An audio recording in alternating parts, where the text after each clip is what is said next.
C'est un espace multiservice érigé majestueusement en plein cœur de Bamako, rien que pour votre confort.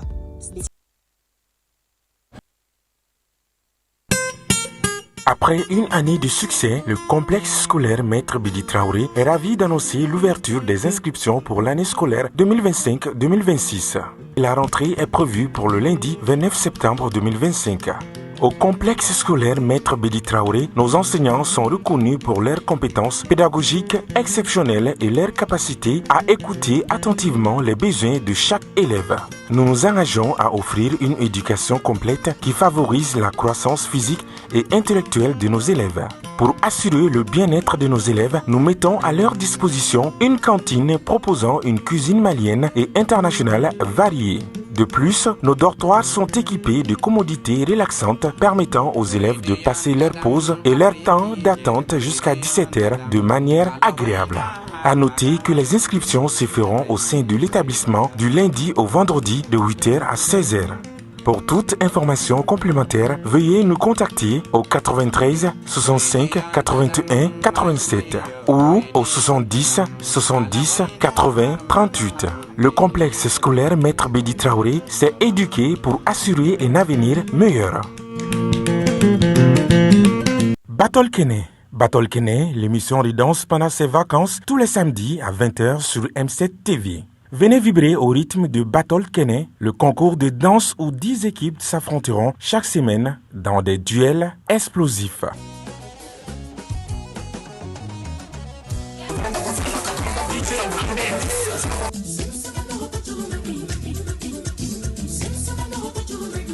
Danse traditionnelle, danse moderne et le face-à-face final. L'enregistrement en public tous les samedis dans la cour du groupe Renouveau à 18h, avec un jury d'exception pour départager les talents. Isiaka Traoré Boutelezi, Cheikh Karambe, Modibo Keita et Djigi Kouyaté. Battle Kene, présenté par Fousseni Kamara, Di Djamadjigi et Yuma Diallo. Battle Kene pendant les vacances, la danse prend le pouvoir sur M7 TV.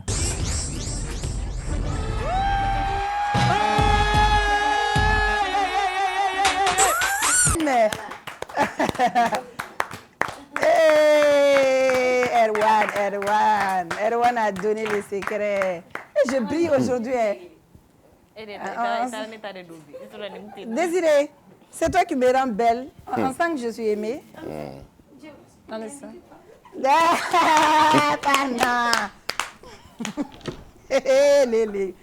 Je suis belle. Ça va? Tu es toute belle, chérie. Merci. J'adore la couleur de tes lèvres. Même chouin. Ni, où j'ai lèvres. Il n'y a pas de souci, même Dima. C'est cher, hein, même pas Dima. Et sinon, c'est cher. C'est tout.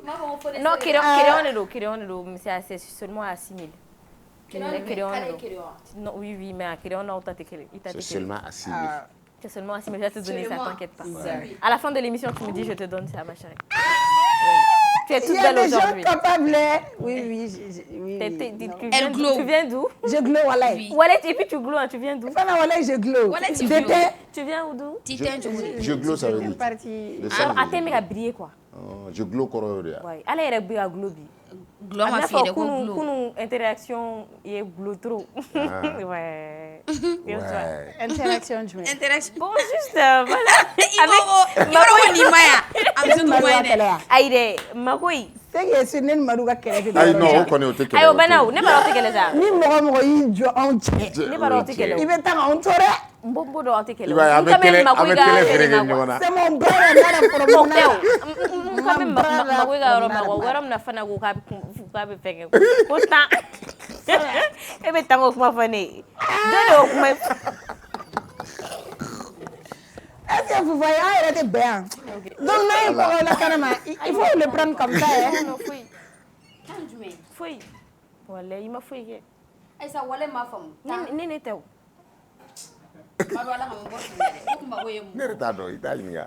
Non, Bonnie, elle est vitesse moins D, t'as oublié? Non, t'es mon action. L'homme n'a on a vitesse moins de mots là. Aw fɛn de fɔ i ye ye ko wale lalo ne yɛrɛ bi yɛrɛ kɛ lalo wɛrɛ a ko ta sinon ne kunu ka kɛnɛ wallahi o yɛrɛ ka ma daya ma anw jiginna ta i jɔn kɛrɛfɛ ko ta u bɛ ne fatori mais n ka kɛnɛ dɛ n fɛ bɛ yɛrɛ kɛ fatori dɔrɔn ne fana b'a ye ye e man kɛnɛ de ne bɛ mago de dɔn aw ko ta karamɔgɔ wele téléphone fila jɔ ka ne karamɔgɔ ni sɛbɛ ne karamɔgɔ ni sɛbɛ k'ale dɔrɔn bɛ appel tigɛ awɔ bɛ fura awɔ o de ko ta n bɛ fura o b'a di ne ma ne ka go ba to bɛ se kasi ne ma fɔ on va laisser la kɛrɛ carte bɔra wallahi il a une très belle femme wallahi il est beau également do fɛn ka page kɔnɔ a b'a ye i y'a se ka page kɔnɔ awɔ a taara carte n'a fɛnw bɛɛ don a y'a fɔ mais mɔgɔw ma da ko ne ye kojugu k'a muso la k'ale bɛ sigi ka kasi k'ale b'a muso ba wele cɛman cɛɲumani filamuso k'ale b'o ba wele ka kasi awɔ k'ale b'a fɔ ko aw fɔ an ye duguma wallahi kɔrɔ bɛnkɛ den tɛ dɛ an fana ko k'an bɛ sɛgɛrɛw bɔ plateau kan ok ça va dans ta journée tu as fait quoi de beau aujourd'hui ça va je vais bien j'étais à la maison j'ai rien fait de spécial ok tu n'as pas cuisiné c'est le samedi toi tu cuisines non chaque jour je cuisine du lundi au vendredi moi je cuisine avant de venir ici du lundi au lundi oui chaque jour quand on est tribunal là mais après voilà je suis rentrée tribunal là ouais méga problème ɲɔgɔn na dɔ la Jonchi John Bugo a ko na ti sai wala no ko mo ke sai mina sai ma a ko kan da la amina tribunal mai ne wallahi mais fana ça va et to em gabi e na jol to bi il faut que drone to bi wala ka dori aisma aisma ko fon fa ko ne gadaliya il faut que fari bala fana an yɛrɛ bɛ fa ko i fɛ yan de tɛna d'aw ma ayi aw se dunani e bi ka so de ni e ka dugu de ale t'a sɔrɔ n'a taara Côte d'Ivoire bon e fa ko i to bɛ heure jumɛn parce que e tɛ wuli joona dɛ ne ba ne fa ko to bi 11h midi waati ne wulila 11h midi ka ka tobili kɛ ka ban gazi la ka pila e jɛ bɛ ka gazi sɔrɔ an ka mɔgɔw bɛ gazi ɲini na depuis lawale gazi fɛnɛ yan wala gazi tɛ ka sɔrɔ gazi fɛnɛ tɛ ka sɔrɔ ko 1,500 aw dan o fɔ n ka n tɛ magara a y'i tobili k'a la hali ne bɛ n tɛ wuli ne ma gazi minɛ gazi tɛ ka sɔrɔ gazi tɛ ni bana i bolo c'est fini i bɛ wuli sɔgɔma ka charbon mɛnɛ charbon mɛnɛ dun ka jugu fo n'i ye paquet sa 300 paquet samiya wagati charbon kun tɛ sɔn dɛ fɛn jɛmani dɔ bɛ feere a ka teli fo k'a faga musow i b'a kɛ tasuma la a bɛ mɛnɛ e taara n'a ye e ko ka di ne ma e ma di ne ma dɛ ne ma taa n'a ye bilen wallahi ne m'a ta a bɛɛ lajɛlen e taara d'a muso ma ne ba nana n ka fɛn e k'i kalen tɛ e ma taa n'a ye bile ma taa n'a ye wallahi a y'a fɔ n k'a ta o y'a sɔrɔ ne taara so ne ta don ne ko ne ta tɛ ayi bon fana il faut c'est à vérifier quoi ni ni mun taara n'o Marie, toi tu as fait quoi de beau aujourd'hui oui tu as joué avec les enfants non je n'ai pas joué avec les enfants j'étais pas en forme nous bégayons ka jɔn bɛɛ gɛn denmisɛnninw o m'u ba tu n'es pas en forme i b'olu gɛn l'air est tombé ayi wallahi bilahi wallahi bɛ kɛ mɔgɔ la moi je me suis réveillée vide d'émotion i b'a fɔ ko ne formatira dɛ sɔgɔmada in na k'an sigi ka kasi n yɛrɛ ma ten foyi ma kɛ na dɛ ka kasi n yɛrɛ ma sɔrɔ ka taa n kɔ mɔgɔ ma kuma n fɛ o aw daminɛ sisan farikolo ji i bɛ kasi wallahi farikolo ji tɛ je me suis réveillée étant vide d'émotion je ressentais rien et pourtant fɛn ma k'i la mais toi-même tu yɛrɛ t'i yɛrɛ faamuya i bɛ vide mun dɔn dɛ a bɛ kɛ mɔgɔ la wallahi e t'a jateminɛ o mais n'a kɛra mais mun bɛ la foyi e fana non t'a je n'avais rien jari dusuma man di la dɔrɔn n dusu bɛ tiɲɛ kuma dɔ la o bɛ kɛ mɔgɔ la sauf si peut-être tu vois quelqu'un qui t'est vraiment cher ça peut te remonter le moral bon ça dépend parce que a cogoyaw ka ca cɛkɔrɔba ni musokɔrɔba bɛ yen nɔ sinon denmisɛnninw bɛ yen cher ko tɛ cher mais o dɔrɔn tɛ o olu ye cher avec Marou ta filɛ denmisɛnninw filɛ je pense que c'est les êtres les plus chers aujourd'hui olu bɛ yen mais au contraire k'ale kan to cher allo la olu b'a tɛmɛ i kan ale ka bɛ tension cher a sentiment tɛ kelen ye n'i yɛrɛ kɛ tubabu y'an fɛ yen ko dépression n'i nana a b'i bila o n'u ma dumuni bɛɛ bɔ i kɔrɔ non sérieusement a yɔrɔ ka sentiment tɛ kelen ye a sentiment ressenti cogo tɛ kelen c'est aussi différent n'i b'a jateminɛ a bɛ kɛ mɔgɔ min na ka caya i b'u dada ɲɔgɔn kɔrɔ i bɛ taa sɔrɔ u ka ko kɛcogo tɛ kelen quoi a sentiment kɛcogo yɛrɛ tɛ kelen et puis a manifester cogo tɛ kelen souvent ça peut t'arriver ne bɛ se ka ne to kuma la sisan ka kasi a bɛ kɛ kɔnɔ k'e de ko dɔ kɛ na ka sɔrɔ n b'a radier la ka sɔrɔ i tɛ dɛ c'est pas ça non o tɛ quoi et puis k'a fɔ ko n bɛ ka miiri ko la o tɛ souvent i bɛ ka min fɔ dɛ o bɛ yɛrɛ de k'ale bɛ sa wuli na ko i bɛ miiri de o miiri de b'a to i bɛ kasi miiri de don souvent ne bɛ degun yɛrɛ de miiri de bɛ ɲɔgɔn kɛ gulɔ ye jani ka miiri fɔlɔ n bɛ degun mais e bɛ degun yɛrɛ ma si ne bɛ degun yɛrɛ ma k'a sɔrɔ miiri tɛ tu peux me demander i bɛ ɲininka k'a fɔ Afiatou mun b'i la foyi tɛ n na quoi faut être ma miri ko jugula ko ma kena o don faut ka faut ko miri la passer fana non ça n'a rien à voir avec o don fana be nati gume fana o te blané non gume est-ce que gume bi lo o ngal be ka on atukuni gume deuxième femme on peut pas avoir gume ni sabana donna aussi j'ai pas de gouma parce que même première je sais pas ne te première jate ne t'a dɔw yɛrɛ ko première B ne t'o jate donc ne kɛra adamadenya je suis pas obligée ma chérie bon filana ko ni sabana ko in non on n'est pas obligé quoi c'est pas bien de le dire dans la bouche ni b'a dɔn k'i dusu i ta ko k'a bɛna se ko dɔw ma est-ce que vous êtes obligé ka ɲɔgɔn fréquenter mais ne ta tɛ dusu yɛrɛ parce que moi ne ka jate ni mɔgɔ ta tɛ kelen c'est pour ne pas que peut-être la première si tu t'approches pas à la personne va penser peut-être kuma bɛɛ i bɛ taga k'i b'i yɛrɛ kɛ mɔgɔ sugu dɔ a tigi b'a fɔ ko ah est-ce que karisa tɛ ka nin mugu bɔ na parce que musow ka pensée tɛ kelen pour moi c'est ça ne ta o de bon ne kɛra ma kɛ mɔgɔ ka deuxième ye fɔlɔ quoi mɔgɔw ka faamu mais ni kɛra i ma n bɛ fɛ ka kɛ deuxième de walayi ne fa fana ɲinɛ fɛn dɔ ou est quatrième e bɛna ne ɲininka mun na Madu ala kama sa i bɛna ɲininka mun na an bɛ yan ɲininkali de la an man ka plateau kan an si tɛ invité yan ayi Madu to yen ne ko tɛ e yɛrɛ ma en personne ayi ne b'a dɔn an ka ne c'est pas toi en ɲininkali personne mais e kelen tɛ o pour que muso o ayi sa e yɛrɛ tɛ ayi ne b'a dɔn a ka ɲi mairie la o a b'a fɔ ko wayi ko n jɛla ni cɛ ye se sɔrɔ a ka filanan ta mais maintenant ni filanan ta kuma sera a bɛ tila ka kɛ kɛlɛ ye pourquoi ne tɛ k'a faamu hali ni m'o fɔ donc i bɛ monogami signé cɛ dɔw bɛ fila furusiri kɛ o n'o de problème datugu dɛ oh mais pourquoi a bɛ sɔn a y'a fɔ ko ayi n tɛ sɔn dɔrɔn mais fɛn bɛɛ tɛ bɛnkan yan Madu a ka jugu Madu kuma dɔ la i bɛ sɔn o yɔrɔnin na pour que a ka kɛ ka tɛmɛ de Madu muso dɔw bɛ da ɲɔgɔn saya siri ka da i kun Madu muso dɔw bɛ da ɲɔgɔn saya kɔrɔ dɔn ni muso filanan ye oh mais pourquoi mairie la o b'a fɔ ko ça c'est pas sorcellerie ça si c'est pas sorcellerie c'est quoi waliden ka saya wa sa kuma tɛ ko fɔ mais e sɔnna pourquoi ne t'o de faamuya minɛ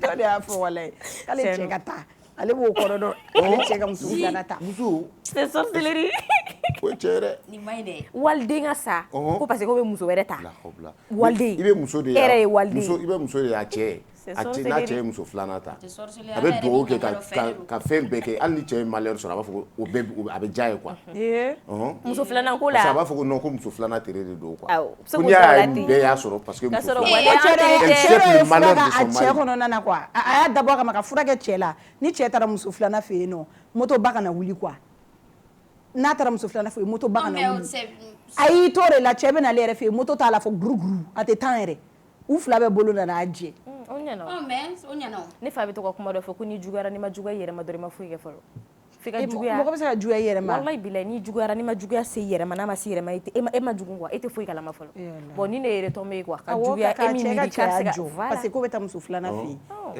elle préfère ça que son mari est malheur donc k'a sɔrɔ k'a turu da muso filanan fɛ cɛ ni ne cɛ ne bɛ fasi min bɔ o ka di sa parce que ala n'i yɛrɛ faga i tɛ divorcer ka bɔ ne kunna ni ala tɛ u bɛ to e kun tɛ yan wallahi i bɛ to kun na e de k'a provoquer ne k'a dɔn k'e de don mais o la n'i y'u to so kɔnɔ n'u taara sugu la u bɛ mɛn sugu la dɛ o tɛ bɔ yɛrɛ u ma gɔyɔ sɔrɔ sugu la u bɛ taa livraison na ne b'a fɔ n ka ka tobili to y'aw da dɔrɔn wallahi n bɛ mɔgɔ wɛrɛ tobili kɛ ne de quoi i yɔrɔ problème ne ka di cɛw ye quoi sinon i ni muso aw b'aw ka furu la mun bɛ taa filanan n bɛ taa dunan ta ka na fara aw ka mun na aw bɛnnen don aw bɛnnen don aw bɛnnen don aw ni problème bɛ yen n t'o fɔ dɛ mais den b'aw bolo fɛn bɛɛ par exemple Madu ka k'a lajɛ kɛ il a tout fana ne du ci kuma de Madu a tout mais ni ala ye Madu de ci k'a ka filanan kow de fɛ sisan Madu tɛ sɔn yɛrɛ dusu den i k'a to ne ma bon ɲɛ b'a la du ci kuma de awɔ o de kama o la dɛ n y'o f'i ye a bɛ ŋɔnɔ dɛ Madu wallahi mi ka u ka samara fiɲɛna min na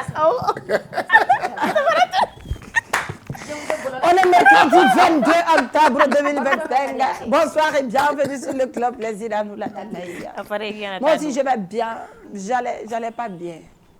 Mais après, quand j'ai vu Bouroudé là, ma bonne est revenue. Non, j'ai vu ma personne préférée. Donc ce qui fait que, voilà. Non maman. Papa. Oui, papa. Papa sec. Parce que je l'appelle papa. Non, papa sec. Ah. Non, pas du tout. Je l'appelle papa également. Et oui, c'est mon porte-bonheur, c'est mon cadeau du ciel. C'est ma chance. Ouais, les jours où tu vas me tromper, Yaté. Malgré ça, tu les fatigues. J'ai pas dit en donna ya. Bolo qui te follow mi afana. Ko corbière ou de ka tu jo station. I da to kuma. Ko corbière ou de ka ta station arana. Ko be ga fo ko be urgence ira ka fo be ka ta shu do bla jana ka kala aka kala ya. Jaw te ta shu bla jana ka kala ya. Ko be ta essence de ta ka bona ye ka ta fili. Donc ça veut dire que ou be ka corbière de utiliser ka ta ko ke. Ka ta essence ta ka tanay. Ni corbière ya arando. Wallahi. Ali shu segene do. Mon de corbière arana avec ne corbière arana jaga gelere wakati mina o ya soro corbière do be ga nyimunu abora yantala akla kata nyefe ne mutu la ko fe kwa abika ta tra fu fala je yoro yintala atara kata arrange bon ne kum ga su parce ne ma so ngabul kunut asi mo te bulju ko se bestan beta do iba soro mo gunta kono bon eso ite sa tani mo yarana jaga gelere shu nyere iba ali shu segene do essence ko imega jour mais wa fo de ko shure bukna ayi uba urgence de ida ko be ka ta sureta ni corbière ko ta priorité ko nyolu te mais est-ce que pompier o fene ka kabe chugudi imagine o fene urgence olu fana priorité et jon ya uye carburant ta kataka abo carburant yere quoi mo yo fo menye c'est sûr de ka ke bouton ayi ne ma confirmer o ne ko mo ko ku be ka tu jo station mais je pas confirmer combien te sonne ma parce que ba ko kuma flene quoi combien c'est symbolique quand même exactement kuma flene souvent ni gele be no et tout iba do mo feno be ke ni mo pour profiter de l'onté mo do ba blu kuna ka be feno les imagination fana ka chane awo mais mo fene te fin fo il faut tenter au même surtout mais est-ce que c'est fin de taler mo ko fait iba so fin fitine do be no ko tar awo ko mo do ma fo corbière bere ou bien do be ta corbière ta kana naye ka u yere ka do ka urgence ira ka fo ku be ka ta mo ta donc après ou be so ka essence ta ka bonay c'est les gens de mauvaise volonté parce que la plupart du temps comment ere berom na chokoro ba mantel jeune mantel nga corbière mais corbière chauffeur te chokoro jeune corbière bolde mais amacha mais ni jeune te barala chokoro bandite ya en tout cas ça peut être vrai mais par le vérité c'est la mais moi je ne crois pas oui do bala chokoro bandi bere ni mi faratira ubi balé ka jigi station kéré bon ben il y a pas de vérité mais moi l'histoire ne oui on n'y croit pas du tout c'est pas vérifié hein comment de mais quoi non c'est pas vérifié voilà amora ola ameta vas-y corbière d'or ye corbière ta ou drogue faire drogue que corbière kono ka ta police yo intercepté ko donc c'est pour te dire que avec non c'est possible mais ni kala tam alors tu vas faire vérifier calendrier membre bebula ni munu me membre faire c'est ce que la personne faisait a intercepté avec avec témoin mais les porteurs ils étaient très vigilants il y a à chaque fois une bête donc les droits essaient de faire nos coups à contrôler quoi il y a contrôle il y a sur il y avait tant avec drogue de corbière OK là c'est pour te dire que avec RFM ala kan chou ici wala o fotoune ala kan chou awona saranga ta pela quoi nous en déposer to ko tan do jona mo wana fente ga ba mo gola wala ni do ko ne taro ni na minga ay ni do indo kum na ta do an chou andu nyana mane do folo ay mais mo ko non dañ mambe fana te date sego corbière nama del ga fana gi non mais je te jure que dañ mambe ya rabbi ala kan chou c'est aljinala ala kan be choubla am rom ba on fait ala ka ko lute ko ko ko amini ya rabbi wallahi o bolé ko fait ambal mamso do be no Désiré si tu es prêt ambal mamso do be no ko aya che kono pendant 15 ans 15 longues années che tara tungala ulila ko ni ya che kono una na so la ka furuke mo do ya sebe commentaire la ko mama na patience do ya sebe ko mama na vierge do ya sebe ko mama na soumission mo chama ngoni bora kama be ita fo commentaire do akoyo kumake ay il faut furusiri ni fen begera una na sawi mariage civil ke mais furusiri kun kera ko so do no la bon ma donné mais kon kay change kono pendant 15 années che tara ka chuchu mna na soro dine kuma be ne bo che ma bogo folo ese che no fo ni che ese che na asorote bo aba sorote muso la diribe chama wallahi billahi 15 ans 15 ans elle a quel âge maintenant ma elle âge mais 15 ans te foyer fana nyebala elle est trop belle 15 ans oui arrête gayo la femme qui a attendu son mari pendant 15 ans en aventure awo yoro ga che kan akuru ne de awo ge trophée kan adinimo muso ima trophée de patience Maro ko trophée de patience. Patience bala. Ay de trophée de muso. Genre muso min sera ka san 15 kɛ k'i munu furusiri kɔfɛ k'i cɛ kɔnɔ. Amina. I ma tulonkɛ. Bon. I b'a dɔn ko nin.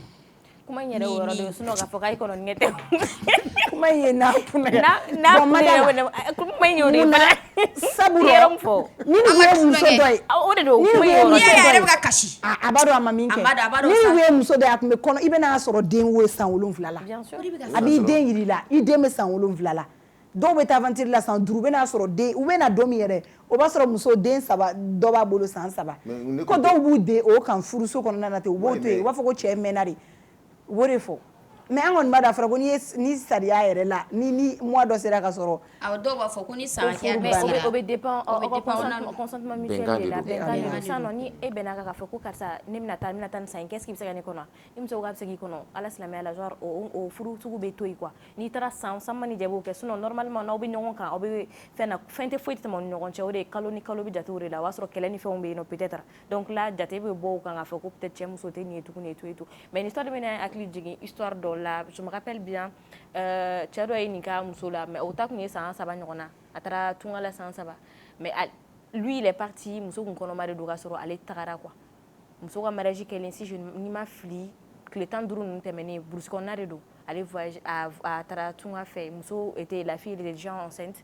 i b'a dɔn ka ja ale ye min kɛ muso la silamɛya baara tɛ ten quoi ale ye muso kɔnɔ genge parce que kuma dɔ fɔ ko ka mɔgɔ kɔnɔ genge t'a dɔn mɔgɔ bɛ da la bɔ bɛɛ n'i ka croyance don a ye muso kɔnɔ de genge i b'a dɔn muso ye 3 ans de kɛ ko ni sisan nɔ muso kɔnɔma ni cɛ wɛrɛ ni muso tɛmɛna ni sira wɛrɛ sisan kɔnɔ in bɛ genge quoi fo ka segin muso tɛ jigin la dame elle a fait 3 ans comme ça ja o y'a sɔrɔ a tɛmɛna ni mɔgɔ dɔ mais elle-même elle ne savait pas que cɛ ye nin k'ale la quoi imagine o ye san 3 de kɛ ten mais bon ni kuma in yɛrɛ bɛɛ la i tɛ to ka seli ni o miiriya ninnu nana i la problème min bɛ nin ka k'a yɛrɛ la rien ne prouve que par exemple cɛ taara tunga la cɛ yɛrɛ tun taara k'a bɛna san 15 kɛ peut-être papier ko b'a la gɛlɛyaw bɛ yen nɔ fɛn caman bɛ yen nɔ bon a bɛ dépend cɛ ka famille fɛnɛ la n'i ye muso fɛnɛ sera ka tenue ta pendant 15 ans c'est que muso bɛnna furu yɔrɔ ɲuman de fɛnɛ ma parce que cɛ famille dɔw bɛ ni cɛ tɛ yan ka ban a ko ma nɔgɔn quoi ce qui veut dire que bɛn bɛ yen nɔ en même temps muso ye a kɛra muso ladiri ye a kɛra muso hɔrɔn ye a kɛra genre n bɛ se k'a fɔ kaleyɔrɔba de bɛ nin muso in na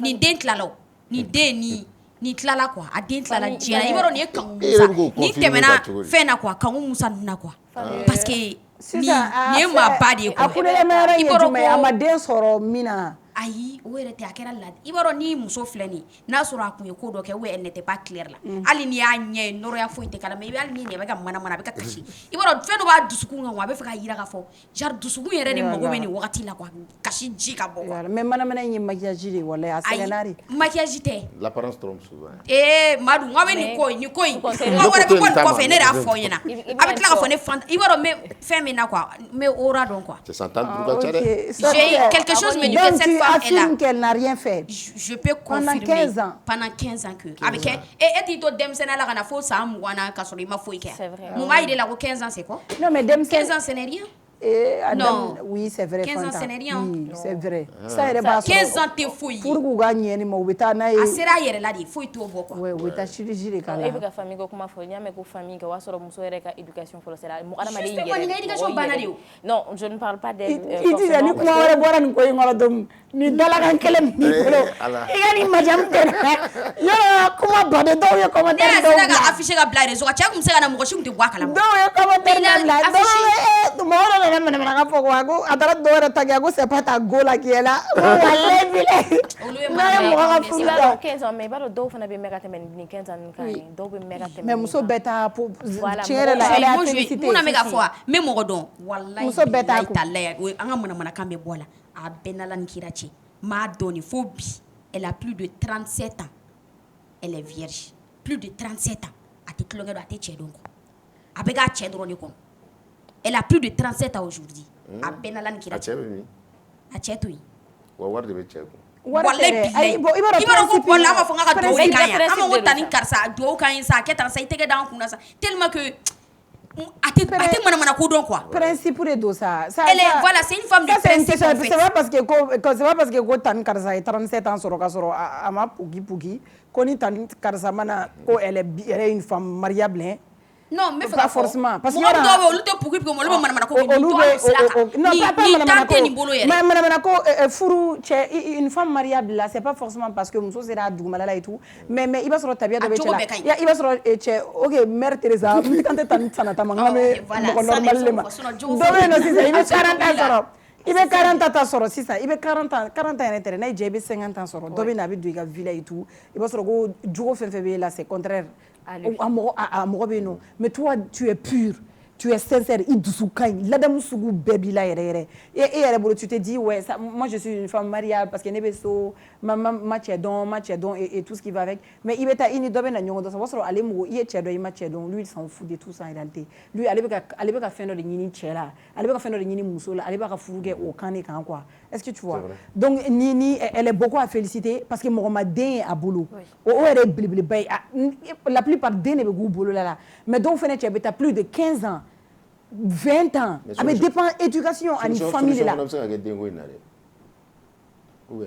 solution sugu jumɛn planning ya est-ce que u m'a vérifier ma taara ni planning u ma la o fana bɛ se ka kɛ o solution baden bɛ ou bien a bɛ ka f'i k'a sera k'a cɛ kɔnɔ n'a sɔrɔ ni yɛrɛ tun tɛ se ka filmer i b'a dɔn ni ko dɔ kɛ wala a tɛ sɔrɔ ka filmer yɛrɛ an ka kɛ histoire normale quoi an ka ni on parle plus de la dame mais an ka taa ni an ka muso bɔ yen quoi parce que l'image an ka muso ta bɔ yen an ka taa voilà an ka taa ni histoire normale si elle avait vraiment connu si elle avait pas encore connu cet homme et que Ouma Guéregnona et tout ce qui va avec elle peut le faire même 100 ans bon à beau toi kaburu la mais absego akono absega ta te solution ta be bonne mulu solution nu ye folo les chima to sera fait ne sera clé ne mo le nyela parce que absega que wallahi bilay peut-être que cette femme là elle est intacte je wala la sera elle avait connu son homme absega bon moi fin de conviction ça fin de non a soro ko elle est conviction beke tout fin de conviction ça sérieusement ça dépend fin de conviction fin de hakli parce que ni fait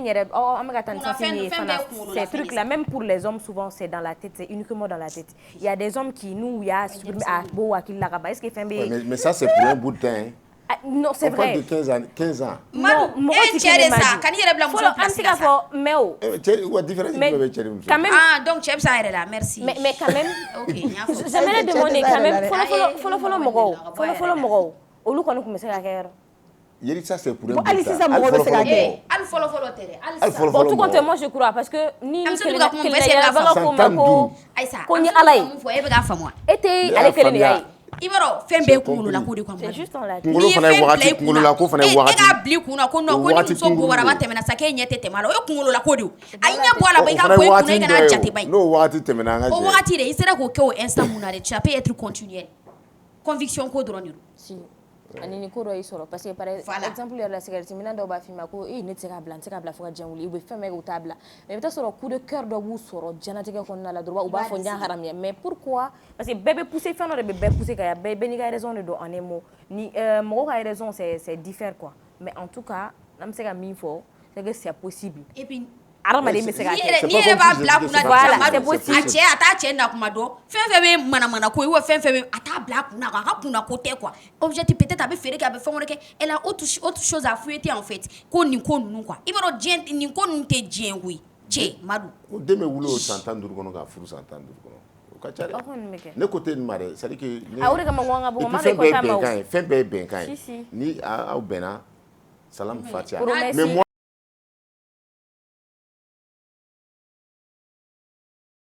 k'i muso to yen ne kɔni tɛ sɔn ne tɛ jɛn n'a ye quoi a man ne kɔni. D'accord, c'est bon, vous êtes compris? D'accord. Bololo qui s'est mis tout na et tout parce que muso in ka 15 ans ana ka 20 ans cɛ de bɛ na sisan ka taa seereya mabaw ɲɛkɔrɔ voilà. non mabaw tɛ ani ala a bɔ a bɛ sɔn ka dɔ bɛ bɔ i b'a tu sais pourquoi i b'a dɔn min na ni fɛn sugu i b'a dɔn nin fɛn sugu i b'a dɔn min na nin fɛn sugu ninnu afficher man di quand tu vas afficher ça par exemple tu vas exposer la femme à plusieurs problèmes peut-être que ala y'an bɛɛ da nul n'est parfait jogo jugu dɔ bɛ sɔrɔ bɛɛ la même si a ma tɛmɛ manamana ko sira fɛ peut-être que elle a eu à fréquenter des gens et tout. Il va se remonter. Ça c'est possible, wallahi. Et être dans wallahi c'est possible. Il y a des gens là, ils vous sentent amener pour toujours. Mais Beni Gundore do. Bunara Madin Bena Gundore do. Tu te dis que non, car ça t'aime qu'il faut que Djenge, mais ne m'a délégué car ça y est là. Il va se remonter ça a fait pire que tout ça. Donc, en l'exposant par exemple, elle a eu à connaître des gens et tout, même il fait il y a des gens où l'on est chier, je sais pas, mais Dobé sera et ne peut car ça elle a fait ça, même si c'est pas vrai. Dobé n'a pas un mental touché, Dobé n'a galunda là, parce que Bunara m'a dit un djoum. Dobé c'est quand il y a galunda là, on va faut tienter, un nez d'omagado et une quête, un nez d'omagado. Surtout malien tenina, nous il a vu les réseaux cadre, on va faut, ne peut car ça doit, un cassac mignon fait, un cassac mignon fait. Nous on boulot, on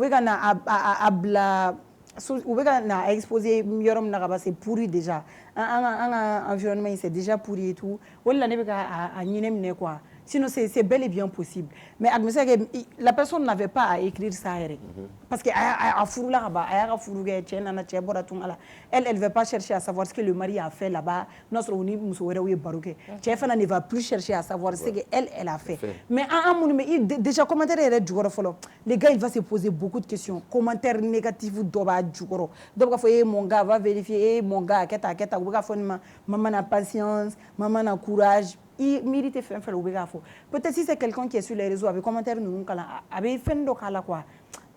Il faut y a ni moro fin de daïla même si c'est pas vrai, tu veux te justifier mais quand tu n'as pas le pouvoir de te justifier ça fait très mal. Il va mara il connaît na chef ne va être ton commentaire du voilà. Est-ce que moro karsamanke ni est-ce que karsamanke donc oui nous on bolo gelinga exposer à bla tantôt et des autres fait absurde. Sinon il y a des femmes très bien éduquées wallahi. Ou bien korobaya ka même plus de 37 même plus de 40 ans. Le fait qu'il y a un réseau kakaba. Le fait que avec a foko on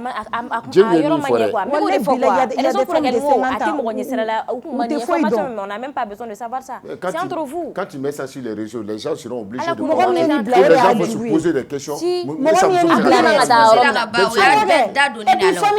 Famille ne veut se organiser allez ba bla par fierté ka ba ida foka les droni c'est là chez économie et ba droni exposer problème na etado la fille elle a sa vie si c'est ta sœur mais autinyo nga die dongo il va se refaire de bala qu'elle-même elle regrette peut-être elle a eu à faire des erreurs qu'elle regrette pendant aux 15 ans nous connaissons là moi j'ai fait un live où j'ai pris une fille on était à 1000 personnes où elle est venue à Rokale con une fiancée la calé tchebe tunga la mais calé ni mi nyongo fait yano avec un problème fort. Donc, mon on a commenté blablabla. Il faut descendre, tu es trop bête. Ni on est calabanchi masai. Ni on a comme un glanga, il n'y a pas de histoire faux. Mais effectivement, déjà, a fiancé, il a vu. Après, elle marcelait de messages. Déjà, où y a bla, a fiancé, au famille, elle est où. Non, mais raison, maillot. Tu vas pas venir exposer ton problème comme ça dans les lives. Parce que aller fiancer ta doère, aller bégayer une kossoula, aller fiancer les roues. Mais aller n'dore bignon fait yano. Anana jarabi orila. Elle veut faire les fous donc nous aussi là c'est aller sur fiancé là bla mais quand tu as aimé faire mais tu as le téléphone tu as war chama nous bo ere gi mi est-ce que kanganke tiens bon à atara ko ayer soulager mi qui va sur ko faire be sunguru tika yera muso boreke quand la femme ne veut pas être soulager elle veut faire faire sur la djie ngono muso be sran chem me djie ngono o ye che fidèle tu vois pourquoi aba kuna ko chem ta tromper il va sur elle ne veut jamais faire d'erreur parce que notre bora ya ville au bolia mais moi me tromper elle veut toujours câble là mais égalité là quoi o regarde là c'est ce qu'elle a dit ko il va sur ko faire be sunguru tika là tu vois pourquoi dans le live public tu vois pourquoi j'ai dit que net amane ka foko ndomara comme so furu ka ta tunga na ka tui ni yoro di do oui mais do be mamine like do be ou fiançailles ke ou be to ou a fait là quand on fait là pendant 7 ans pendant 8 ans ou bien avec furu mais moi la plupart des cas que j'ai vu c'est des filles après elles flirtent avec d'autres gars ici ou be bo ou be ta boîte ou là ou be boru ke abita mo ou fait mais la relation elle est solide ou ba faut na muso peut être fidèle à 3 hommes. Elle est fidèle à toi, elle est fidèle. Pour le gars, elle est très fidèle parce que vous appelez vidéo que all time ou bien. Mais tu as des temps fitini moudi ama pour que allez il kunege, allez faire mettre water muso ou beta passer.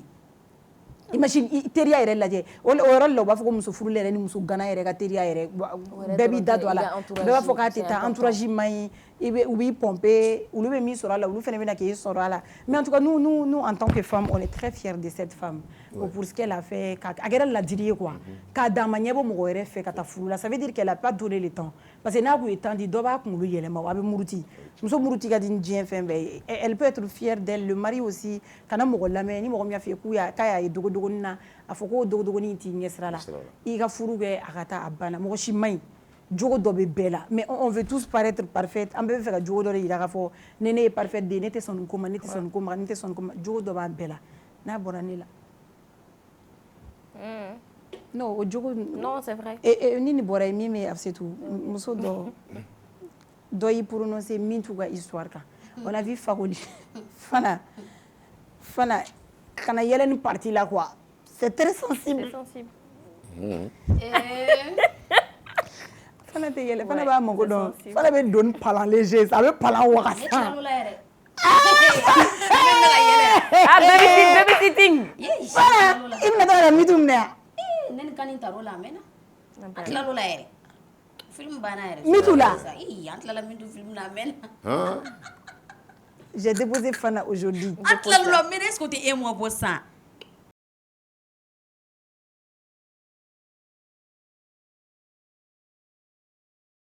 Et puis le gars faut que tu demne aller dogoni au début radia antara baragada ashi anu washile ga boyu ane tar mintu ga baragadi ala nin kan kan yere ne ge ko no ko di baragati su mani fe an ko watla lola tla mintu law e je be kle ga kashi anu fe je law o to yi ngantla lola mitu ga wadira we sara kalula ina me ko mitu ga bibi tla mintu la ko jema dema. D'accord, donc mitu bébé mitu donc mitu est très célèbre kateme buna ramade doga. Donc mitu est canichele wulunne do et tout. Donc voilà, mitu faye seku Simbo Keita. C'est un grand danseur, a donné le Kosebe, il est très fort dans son domaine, Mokochamaba Donte. Donc, on y a écrit Flaina, Jeloube, Mitu Fasada, Kasebu, Yere Fasada, et Aïcha Kone Numana, Mitu Fake, Alexis Fake, Adjara. Donc, après Aïcha Kone, on a vu Bigidi qui a fait un vocal aussi là. Bitu.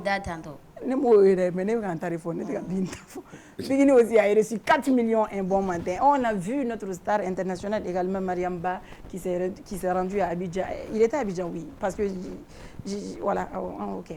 Abidjan, donc Mariamba fait des traces, c'est ou à Tara Fasada, aye Bodonima, allez, Kakule Mitula, Akoni Kulela, aye Djilia pur, c'est vous même qui jolé le faut gagner Mariam là. Donc Mitou fait des façades, Mariamba, elle a eu 14 millions.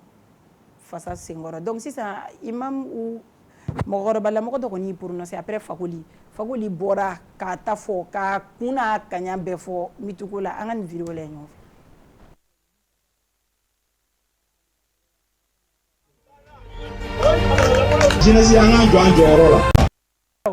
D'accord. Donc il s'est prononcé à koni ko mami me wulu fasada ko ote ale fasada. Ne won ba do agera wulu yo agera il y a des chiens fidèles hein. Agera wuluye agera goboni na tigire ko koni nga gobon fasada meni dima gobon me daw bolo do be gobon gude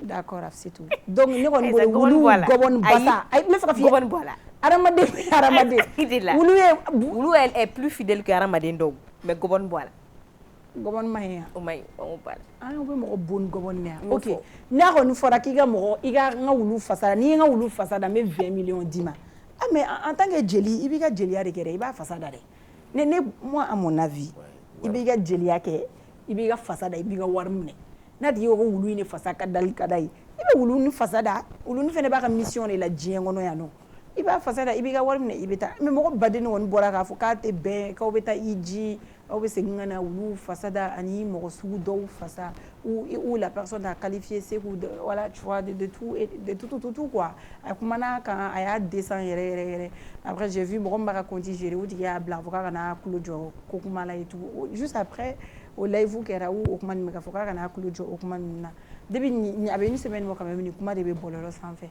me too je pense que me too na frère Rulido il y a Alex il y a Dexon me too est avec ses frères. Hein? Ah ouais. Olu be wulu ne kanishi. Bon, ese ni arasi ne kanishi. Je pense c'est les 3 frères. Moi, je suis mis au Lumne, moi, je suis allé où est Boroni Dimbarou. L'argent n'a pas d'odeur. Voilà, il va trop. Mais c'est normal de chanter pour un chien. Moi, je ne vais pas le faire.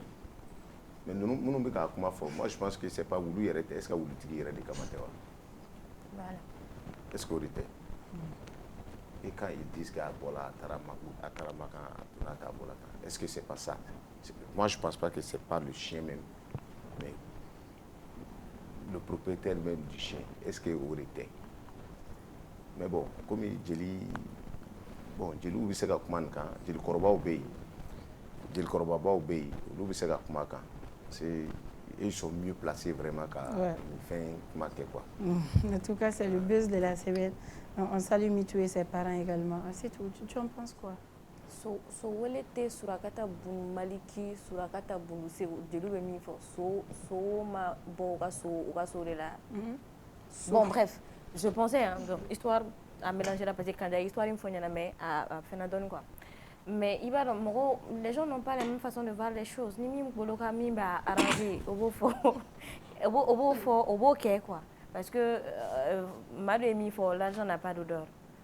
Et puis fana ne ko est-ce que fasa megada fasa est-ce que ni wulu ku metenti suna wulu chama me wulu fasa te kada wulu parce que wulu tigi o de fasa begada pour moi o de aka wulu bla en valeur faut ka ta se fasa dama donc suna wulu chama be ama wulu fasa da mais en plus c'est ça la question une question posée c'est que pourquoi Béake et pourquoi maintenant quand Mariamba l'a fait maintenant avec polémique c'est la question que je me pose.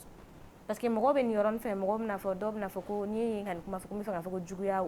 c'est commencé avant Mariamba. C'est commencé avec Aïcha Kone. Non, mais Aïcha Kone